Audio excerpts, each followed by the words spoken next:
এটা ছিল ঠিক ভোটের আগের দিনটা। তার পরের দিন যেহেতু ভোট ছিল, তো সেই দিনে আমরা খুব তাড়াতাড়ি করেই কাজ সারছিলাম ঝটপট করে। আর এদিকে দেখো, আমার হাতে খেতে চাইছিল না বলে মেয়ে কিন্তু নিজেই ভাইকে খাইয়ে দিল। আর আমি এদিকেও তাড়াতাড়ি করে রান্না চাপিয়ে দিয়েছিলাম। ভাত অলরেডি কমপ্লিট, আর এদিকে মাছের ঝোল আর তরকারি করছিলাম। আর এদিকে দেখো, তোমাদের এইটা হয়তো আমি শেয়ার করেছি একটা ভিডিওতে, বা যদি নাও করে থাকি পরের ভিডিওতে নিশ্চয়ই শেয়ার করব। এই নতুন যে ডিমের ট্রেটা দেখছো, এই ট্রেটার জন্য আমি কিন্তু খুব এক্সাইটেড ছিলাম। যেহেতু আমার ফ্রিজটা একটু ছোট, তো এতগুলো ডিম রাখার না একসাথে জায়গা হয়ে ওঠে না। তো অনেক দিন ধরেই ভাবছিলাম একটা সুন্দর ডিমের ট্রে কিনে নেব। তো এই দেখো, যেমন ভাবা তার কিছুদিন পরেই আমি কিন্তু এই ডিমের ট্রেটা অর্ডার করে নিলাম। অনেক সময় জানো তো, আমরা এমন কিছু কাজ হয়তো আমরা করতে পারি না, বা হয়তো করার ধৈর্য হয়ে ওঠে না, কিন্তু সেই ছোট ছোট কাজগুলো কিন্তু বাচ্চারা খুব সহজেই অতি সুন্দরভাবে করে ফেলে। তো এই দেখো, কাজ বাজ সেরে আমি একটু বসেছিলাম, আর ঝটপট করে সেদিনে সোনাইকে পড়াতেও শুরু করে দিয়েছিলাম।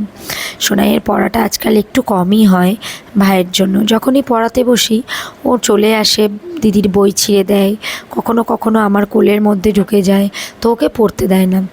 তো সেদিনকারে ওকে একটু খেলনা দিয়ে আমরা এদিকে বসে গেছিলাম মেয়েকে নিয়ে পড়াশোনা করাতে। যেহেতু কালকে তাড়াতাড়ি যাওয়ার কথা, তো সেহেতু আমরা কিন্তু ঝটপট করে কাজ সেরে নিচ্ছিলাম। তাড়াতাড়ি শুয়ে পড়তে হবে, কারণ পরের দিন সকালবেলাই আমাদের উঠতে হবে। আর এদিকে আমার মেয়ে দেখো কত সুন্দর করে কবিতাটা মুখস্থও করে নিয়েছে। এবার আমাকে বলল, মা আমি এইটা বলবো, আমাকে একটা ভিডিও করে দেবে। তো আমি বললাম ঠিক আছে, আমি নিশ্চয়ই তোমার একটা ভিডিও করে দেবো। এতে ওদের এক্সাইটমেন্টও বাড়ে আর পড়াশোনার আগ্রহটাও বাড়ে। তো এইভাবেই চলছিল সব কিছুই। আর পরের দিন যেহেতু বাপের বাড়ি যাব, হ্যাঁ জানো তো, আমি কিন্তু বাপের বাড়িতেই এখনও ভোট দিতে যাই, মানে আমার পুরানো বাপের বাড়িতে। যেহেতু আমার মারা আমার বাড়ির কাছে চলে এসেছে, তো এত দূরে আমাকে এখন যেতে হয় না। আর এই বছরের একটা দিন যাওয়ার জন্য পাড়ার সবার সাথে দেখা হয়, সেই কারণে আমি কিন্তু ভোটার কার্ডটা এখনও চেঞ্জ করিনি।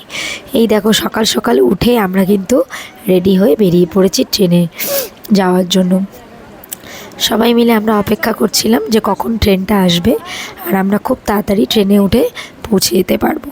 তো যেহেতু পরের দিন সকাল আমার ছেলেকে রেখেই এসেছিলাম, তো আমাদের উদ্দেশ্য ছিল তাড়াতাড়ি বাড়ি ফিরে আসার। আর সকাল সকাল বেরিয়েছি, যেহেতু ট্রেনও খুব একটা ভিড় ছিল না। নতুন অনেক দিন পরে বাপের বাড়িতে যখন যাই, পুরানো জায়গা, পুরানো সেই স্মৃতি এত ভালো লাগে। আর যেহেতু সেদিনে সকাল সকাল গেছিলাম, রোদ তো একটু কমই ছিল, আগের দিন বৃষ্টি হয়েছিল তোমরা সবাই জানো। তো তার জন্যই ওয়েদারটা দেখো কত সুন্দর, আর আকাশে কিন্তু হালকা হালকা মেঘও আছে। আর সবে যেহেতু হালকা সূর্যটা উঠছে, খুব ভাল লাগছিল। আর এই স্টেশনের এই পাশে কিন্তু খুব সুন্দর দেখো বাজার বসেছে সকাল সকাল। তো এই যে মেয়ে আর বাবা দুজনে যাচ্ছিল। আমার ইচ্ছা ছিল যে সোনাইকেও রেখে যাওয়ার, কিন্তু ও হঠাৎ করে বলল, মা আমিও যাব। তো আমি আর না বললাম না, বললাম চল। আর ও মা মাসির মাঝখানে থাকতে ভীষণই ভালোবাসে। মায়ের সাথে থাকতে যত না ভালোবাসে, তার থেকেও বেশি ভালোবাসে মাসির সাথে থাকতে। মাসিকে ভীষণই ভালোবাসে। তো মাসির সঙ্গে যাচ্ছিল। ঘুরতে ঘুরতে দেখো আমরা চলে এসেছি, ভোটটা দেওয়াও হয়ে গেছে। এবার আমরা চলে এসেছিলাম বাড়ির উদ্দেশ্যে।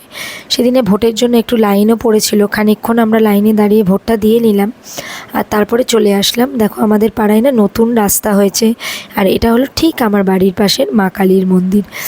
খুব ভালো লাগে, এতদিন পরে যখন আমি মা কালীকে দেখি তখন যেন মনটা আমার ভরে ওঠে। আর এই হলো আমাদের ঘর, সুন্দর একটা গাছ, পরিচিত আমাদের পুরানো বাড়ি। দেখো এত দিন হয়ে গেছে, বাড়িটাকে দেখে না মনেই বিশ্বাসই করতে পারি না যে বাড়িটা এত পুরানো হয়ে গেছে। কারণ 10 বছর আগে আমরা যখন ছিলাম, এই বাড়িটা না পুরো ঝকঝক ঝকঝক করতো, সব সময় পরিষ্কার থাকতো। কিন্তু যেহেতু 10 বছর হয়ে গেছে, আমরা সেইভাবে এখন আর মেনটেন করতে পারি না।